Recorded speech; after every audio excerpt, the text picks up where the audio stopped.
All right. So precision, précision, precision, precise, precious can be,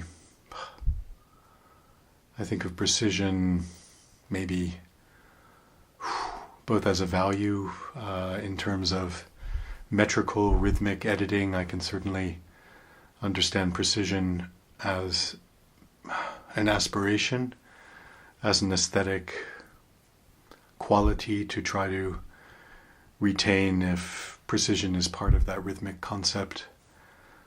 But I also think of precision maybe as not really the opposite of play, but somehow in a contradiction or tension with play. And even when involved in metrical language or metrical aesthetic aspirations, I think the presence of play in tension with precision is a very important counterbalance, really, so that precision doesn't become a fetish in a way. And there are certainly a lot of examples of acoustic art that fetishize precision, I think, in a way that is that takes the air out of the room, maybe the air out of the space. So I'm quite skeptical about precision. Of course, you think of precision weapons, smart bombs that are very precise. And of course that's always an illusion because there's always human damage that is done outside of the precision, the aspiration of precision. So I'm quite skeptical about precision. I try to avoid it, except the discipline maybe of certain rhythms. I mean, of course, with rhythms you want, but even the great jazz drummers, I'm a very rubato type of rubato feel. There's slippage. There has to be slippage, I think,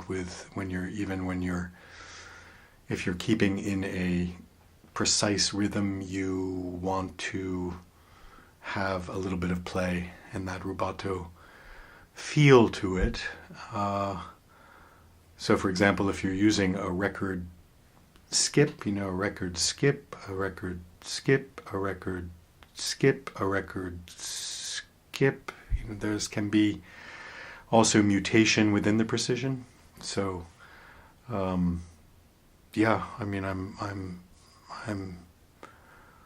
very interested in that, in the interplay between precision and kind of sloppiness, maybe, and sometimes it's the sloppiness that brings the air back into a precise scenario. So even if you're using rules, and I know you're interested in language rules or process rules, I'm also working with actors, for example, and they're aware of the rules in the system, but I love it when they break the rules and then the most beautiful things happen. But I would certainly acknowledge that the beautiful thing that happened contrary to the rules is premised on the existence of the rules. So I think pure sloppiness can be as ridiculous and as suffocating as pure precision. So it's really the tension maybe between the sloppy and the precise that's where the poetry, the poetic magic, kind of exists, I think, in that tension. But that's pretty much, I think, this is précision right here, and I think we can let it fly away. A major key word for me, certainly, radio space is the place. But of course, it's a very complicated space, a very convoluted space, a wounded space. I think of it as really a wounded space. Literally because it's a space of violence, but also poetically because it's a space of rips and ruptures and tears and growlers and interference and, of course, entropy. It's a heavily entropic space. I don't really think about digital. The digital universe cannot really accommodate radio space because radio space is intrinsically, entropic, and therefore it's not conducive to mathematical, consistency and permanence. So it's a very unstable space, a space of contusion and confusion and bewilderment and mystery, of course. It's a space that that merges with, obviously, the dream space. It merges with cosmic noise, really. So, it's a space, it's a very inclusive space, but its inclusion also, means that it can be used in very pragmatic ways. So, for example, as a space of delivering, weapons, a space of surveillance, a space of control, a space of command. It's the space of the dictator's voice, as well as the space of resistance, both radiophonic resistance, the electrical phenomenon of resistance, but also the discourse of resistance. So it can accommodate the despot, the revolutionary, the poet. That's of course why I became so seduced by this space, because if you think of the page, the white page, also a very beautiful and complicated space that has many of these same qualities. And yet radio space adds something more to that, which is, kind of this enveloping, kind of simultaneously immersive and yet always fading away. So it's disintegrating at the same time that it's enveloping. And so there's poetic qualities that are even beyond, the incredible poetic possibilities of the page. And so then if you think of the possibilities of,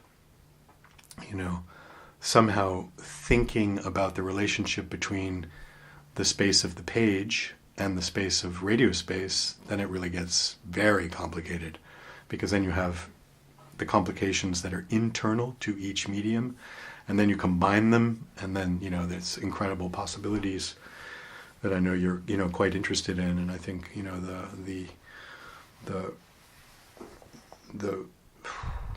the radiophonic, the idea of writing on air, or of the radiophonic text, the page, the text that somehow could never be generated just, for example, speaking spontaneously, because I believe that when you start to write, totally different things happen than when you start to speak.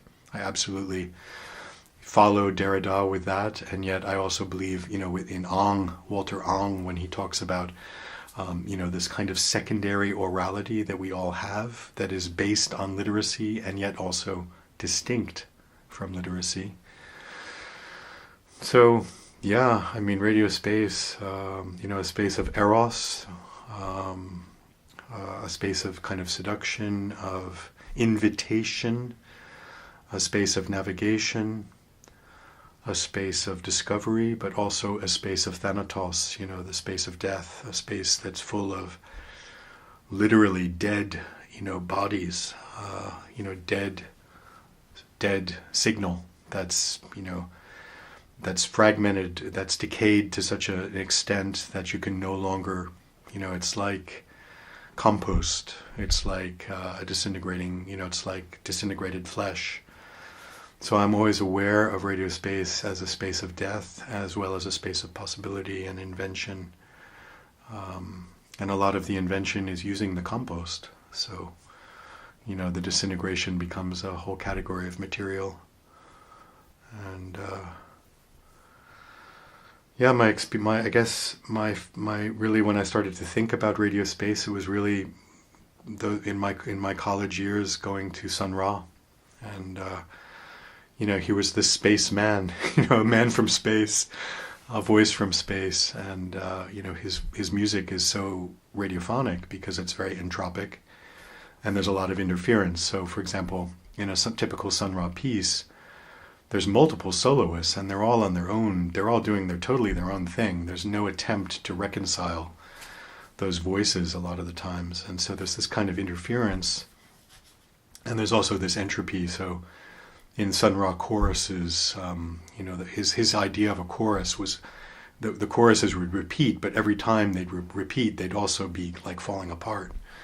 So his choruses are falling apart and then coming back together all the time, and it was really incredibly radiophonic. And of course, Sun Ra was born out of radio, right? Because he speaks to his biographer, and he tells the story about meeting an emissary from Neptune, and or from space. I'm not sure there was ever planetary origin, but maybe Saturn.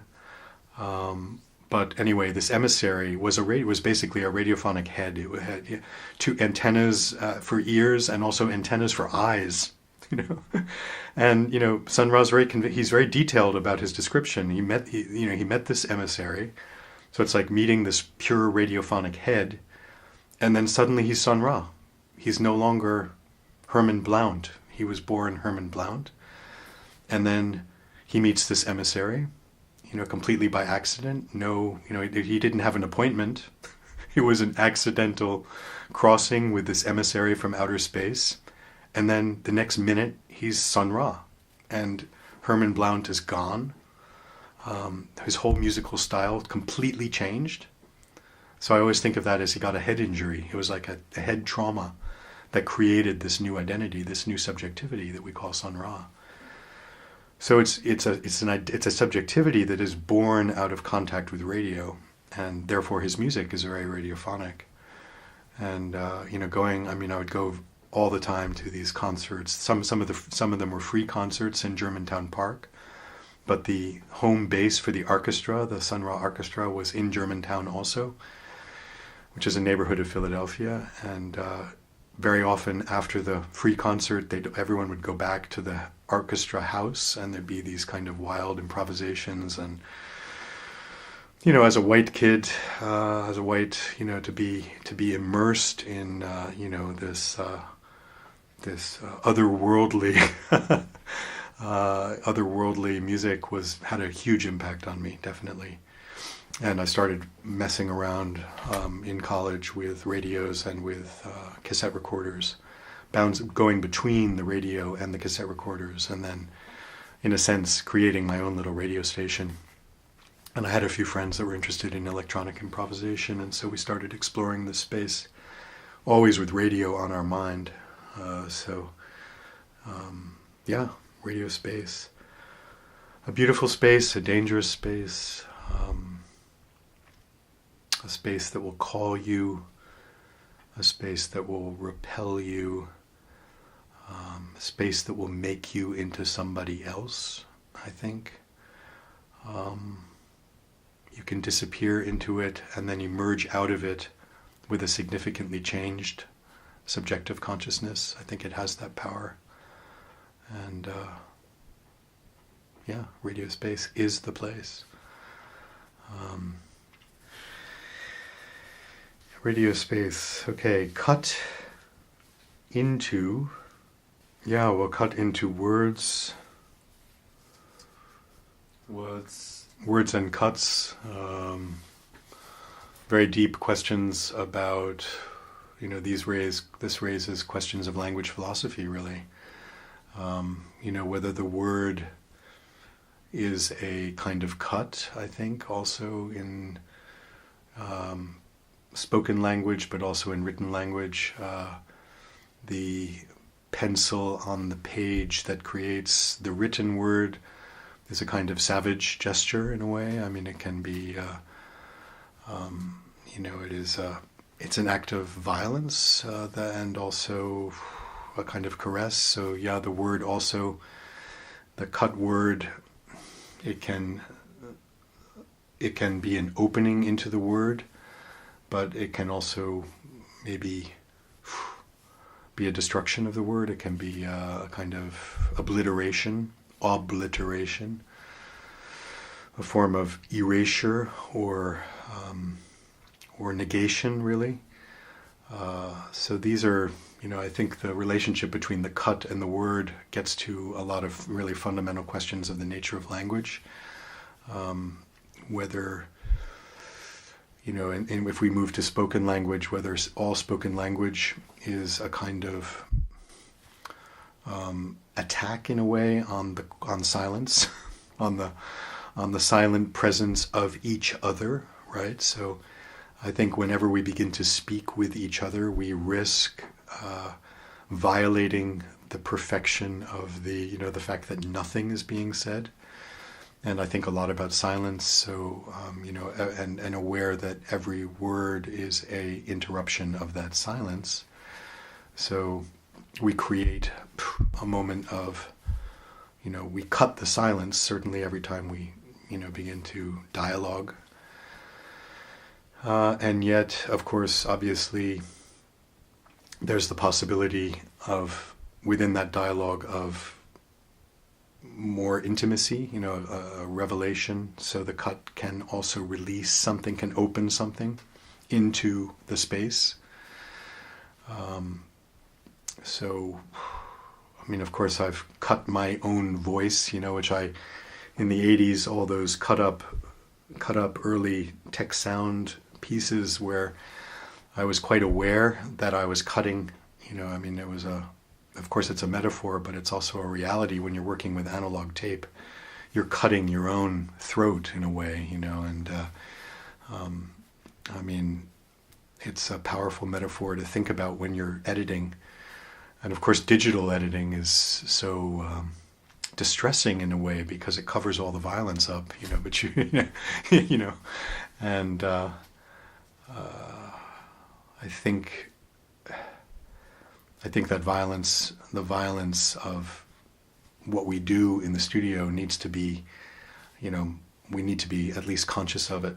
The fact that we're, of course we're in the Saussurean world of floating signifiers in a way, but as you pointed out yesterday, there's also Benjamin who, that even when you become a signifier, a floating signifier, there still is a psychokinetic relationship to the original body, and so therefore there's ethical responsibilities. There's, you can do violence to the other, very easily in the studio, and you can do violence to yourself. Tech sound is in a way a form of self-harming. It's a kind of it's like you're cutting into your wrist in a way. But again, you can also create a mouth. Every cut is a mouth, and anyone who self-harms actually believes in that. They think that their wounds are really what speak for them. So, and in the 1980s, I was thinking a lot about those kinds of themes, about self-harm and self-destruction, and, editing and language as forms of, simultaneously self-destruction and self-discovery, or self-recovery out of the wound, so that the investigation of the wound becomes a kind of reparation, but it's also painful. So those, a lot of those cutting words together also, and creating new words out of these killed words, or these demi words that you could create very easily with tiny slivers of tape. You're creating these little linguistic monsters, and sometimes those monsters would fight back. You'd create. I could tell you many stories about being terrified of what I had created in the studio, and it's like, what have I done? And they would speak back to me in ways that were totally unanticipated and not particularly wanted. So, it's a dangerous game, cut words, that you can, you think you're in control, but the words are going to have their own revenge often. And I love that.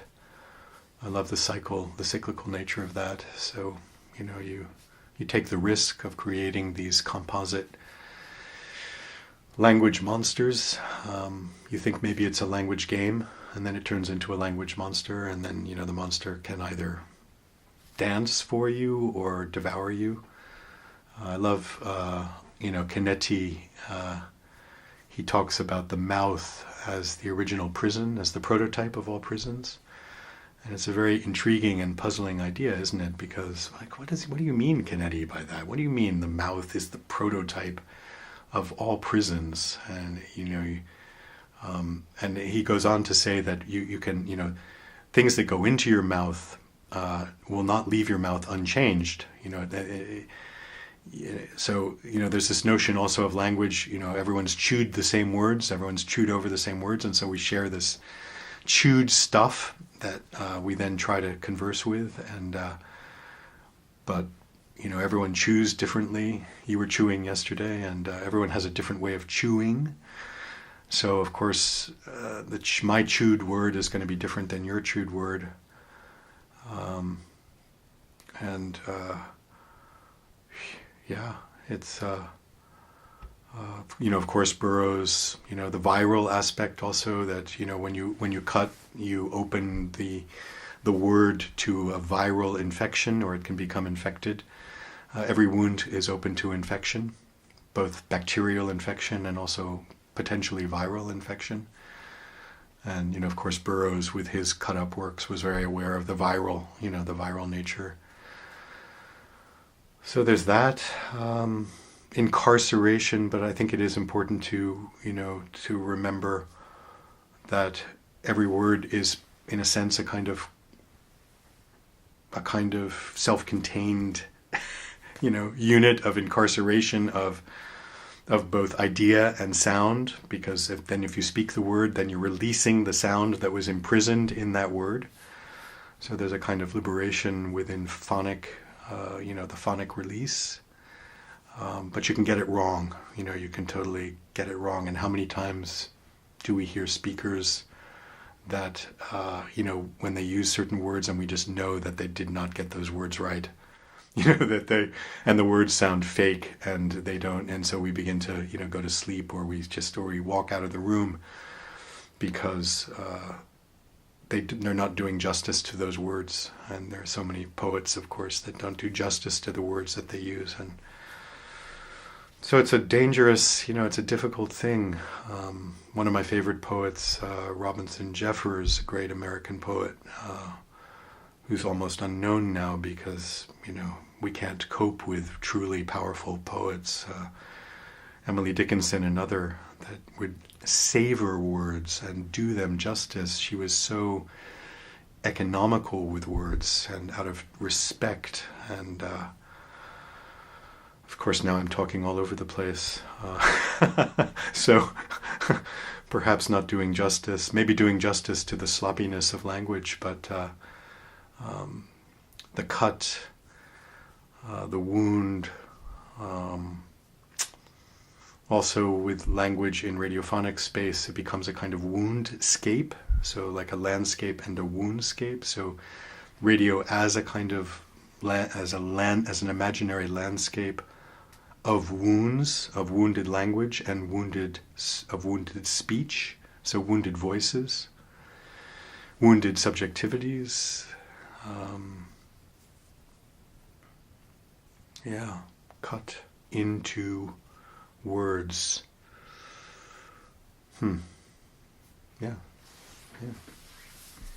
So that one can fly away. Mm-hmm. Digression, digression.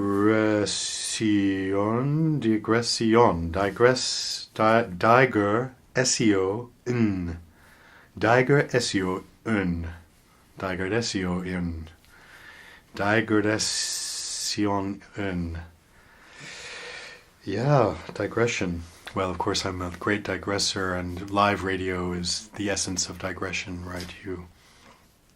We experienced that a little bit yesterday, live to air, where you have a plan, but what's a plan? What's a plan?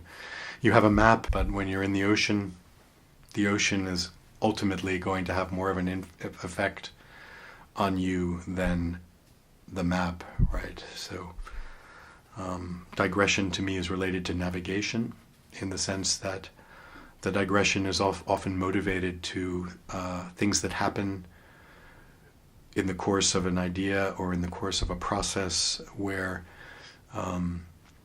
that were not on the map, that are unexpected. So it can be fog. Fog can suddenly appear, or accident. An accident can happen in the studio, and the accident or the fog can oblige you to digress. You have to leave your itinerary. But you can also desire to digress because you're floating along and you see this. You hear.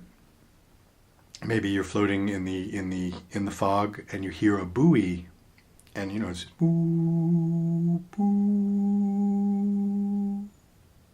boo boo. It's like, what kind of buoy is that?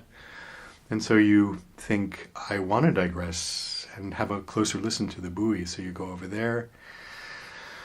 Or in a process, again, working with actors, I've had the experience so often of they'll be working through a text, and I try to get them to just leave the page behind, and they'll just start repeating, like circling through the text, and then they'll make a quote-unquote mistake, but it will be a really beautiful mistake, and I'll signal them, like, follow it. And so then they go off. So it's something quite mysterious that can happen also, I think, neurobiologically. Sometimes our brain does things with us that we don't intend. The brain is functioning at a level that's way beyond our ability to articulate it. So we have to pay attention when the brain sends us stuff that we didn't expect, and then we're obliged to follow it. And I love that experience of a kind of spontaneous message, really, from Hermes or whatever gods, Coyote, the trickster, the gods that play with us all. But they send us sometimes these gifts, and we have to follow them. So I believe in the unexpected itinerary of the digression. Edgar Allan Poe, I think of Gordon Pym, the great story of Gordon Pym of Nantucket, and of course Poe under the influence of narcotics and whiskey and God knows what else, and insomnia, and he was a master of creating these digressive narratives, and they had a huge impact on me when I was a teenager. That the narrative of Gordon Pym is one of the great texts of my consciousness, really, because I found it amazing. I mean, it was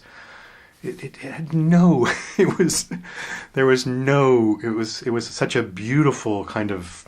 It wasn't. I won't say nonsense, because it all made a kind of linguistic sense, but there was never any. The notion of plot where one thing has to lead to another. I mean, in Poe, very often just shit happens, it just happens. This is the way it was, and you just have to accept it. And I thought, given the nature of my own childhood, which was quite chaotic and quite wounded, and that made a lot of sense to me, because it was very arbitrary, and we live in an arbitrary universe, and as humans we pretend to be able to organize it, but chaos always knows more than we do, and digression is an opportunity to access the knowing chaos. The wisdom of the chaotic universe is accessible through the digression, very rarely through the planned itinerary. And even when walking, we can plan to take a certain kind of walk, but if another path beckons, we should take it, or we should at least think about taking it. What else to say about digression? Definitely to make sure that processes, creative processes, allow for that possibility. I think one problem that a lot of radio artists have is that they have time only a certain amount of time in the studio, and so they have too much of a plan, and because they have to pay for the time, or they only have one day or 8 hours or whatever. And that's so unfortunate, isn't it? Because, then that's why I believe rather than orient towards a so-called professional studio, I encourage artists to whatever they can just have on their own. Even if it's, now things are so cheap, you can have a Zoom, or you can have 2 Zoom tape recorders, and you can have, a free editing software and somebody's old discarded laptop. It still will work on almost anything, whether it's Audacity or whatever. There are a bunch of different options. Do that. Use what you have that can be with you 24 hours, because then you can access these stumbling kinds of digressive processes. Whereas if you're in the so-called professional studio, you're going to be on a time clock, and the discipline of that time is going to prevent you from experiencing, accidents, collapses, changes of mind, changes of soul, changes of space.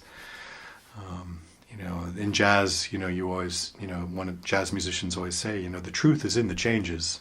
The truth is in the changes. And the changes, there's infinite possibility in those changes. Coltrane, I think of Coltrane playing Giant Steps, and it's like, what is, where, how? And, that's what you need to open yourself to. And I think there, that jazz, aesthetic is always on my mind in processes. I mean, I think by nature I'm an improviser, and even when I'm in the most, even when I'm following a script, I'm always thinking about improvisation. So, and improvisation is a subcategory of digression, or digression is a subcategory of improvisation. And they both have to do with this kind of other keyword, really, of navigation that we were talking about yesterday, where, rather than create a product, we aim to create a kind of navigational possibility for the listener, to invite them into a realm of possibilities where they too can digress. Why? They don't have to follow some message. It's too specific. The great radio pieces, I think, are an invitation to come in and, roam around in these ideas. That's what Dead Letters was all about. That it's like, I have no idea, what Dead Letters is about. What is it about? Every time I listen to the damn thing, it was made in 1984, and it still teaches me stuff, because there are still, every time I listen to it, there's something new that it's like, what? And I wasn't even, so, I think that's really something to think about, that you don't want to have this fixed. Obviously artists should never be interested in messages. We should be interested in possibilities. And and not just possibilities for ourselves, a form of self-discovery, which obviously is there, but also possibilities for the listeners. So, hey, I think this stuff might be interesting. I'm not sure. I think it somehow goes together, like the narrative of Gordon Pym, somehow it hangs together. I don't know exactly how, so maybe you can come into this space and help me figure it out. That's also, I think Duchamp with his Bâton Valise, he was no way he was operating so intuitively. And even with Étant Donné, the notebooks that led to Étant Donné, all that research work that he did, very intuitive, and all the connections. And I'm sure that he learned, from Étant Donné as much as he was in command of it, Great pieces, you're never in command of it. You're never in command. You should take orders from your work rather than, give orders to your work. Let the work tell you what the hell you're supposed to be doing.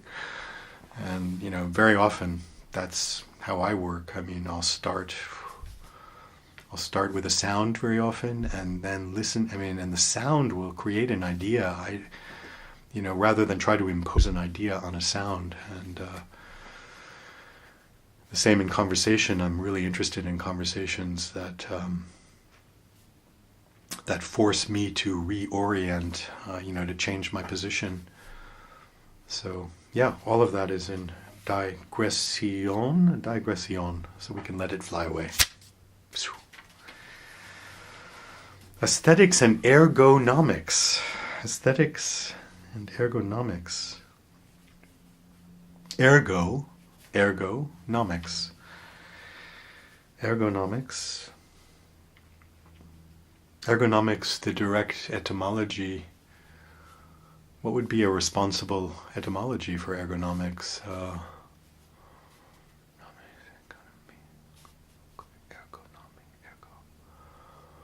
Of course, we think ergonomics always in relationship to the body now, but I think that there's a broader ecology that's included within ergonomics.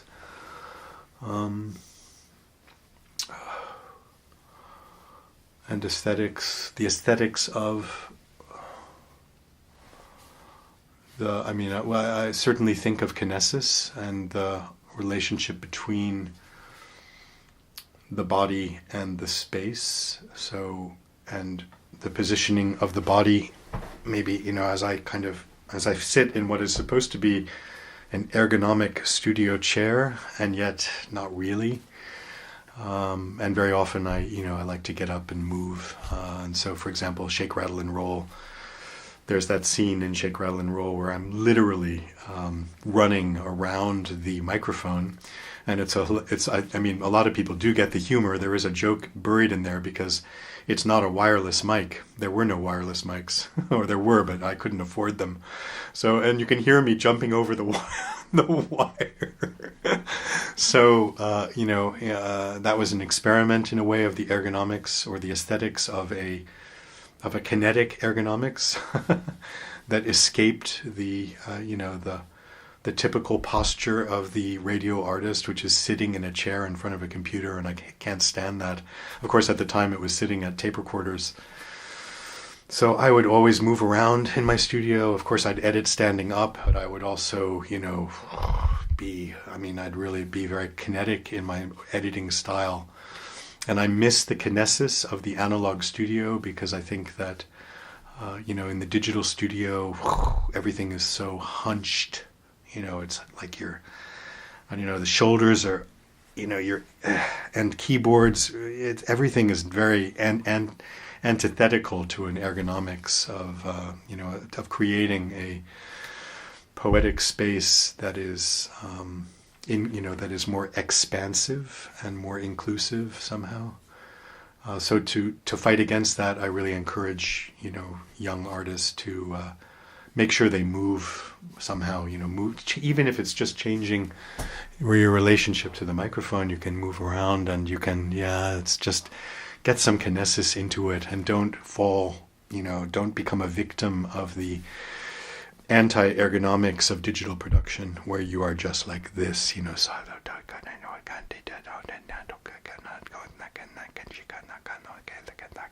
it's so dead. You can loop that and turn it into something, but, what the hell, it's not. So you can see in my own studio, there's a lot of room for play. So, ergonomics, aesthetics and ergonomics seems to me to suggest the creation of a play, of a kind of playhouse or a play. I think every studio should be a kind of playhouse. So, however you can do that, and make it so you can move it around, so you can see everything's on wheels here, and every few months I'll shift everything around in the room, so to shake everything up and move it around. That's those are on wheels. This is on wheels. The chairs, of course, are on wheels, but it's really easy to reconfigure. And sometimes before a major project, I'll start by completely reconfiguring the studio so that it changes my whole process in a way. It disrupts it and makes me find a way into this new project that is fresh. I think that's important to do. Aesthetics and ergonomics. There's an aesthetic that is implied within every technology that I think you always have to resist. So, and more, we talk about software. Software has, one thing I always say is, we think we have ideas about technology, and that's fine. because we are hubristic animals that, we think we are always the master of technology, that technology is our tool, but, more and more we are the tool of technology. So, we have to remember that technology has ideas about us. And of course, that's very manifest with the internet. I mean, the internet has a lot more ideas about us than we can ever have about the internet. So, being aware that there's also an ergonomics that is implicit within every technology that we need to resist and disrupt. And ergonomics is inherently the whole notion of aesthetics and ergonomics. Both of those terms are inherently ideological. So we need to be careful always to, be in a skeptical mode. Again, we can also be a victim of our own aesthetic, and that can happen a lot. I mean, how many artists become, in a sense, the avatar of their, some critic somewhere has identified this aesthetic, and then the artist will read that and think, oh my God, that critic really understands me better than I understand myself, and then, becomes the avatar, for the rest of their career, they're embodying, this critic's idea of their aesthetic. So, I believe also in resistance against that, and being very skeptical about any fixed idea of aesthetic, and make sure to melt. You've got to put the aesthetic into a pot and boil it and then melt it, and then you might have something worth playing with. But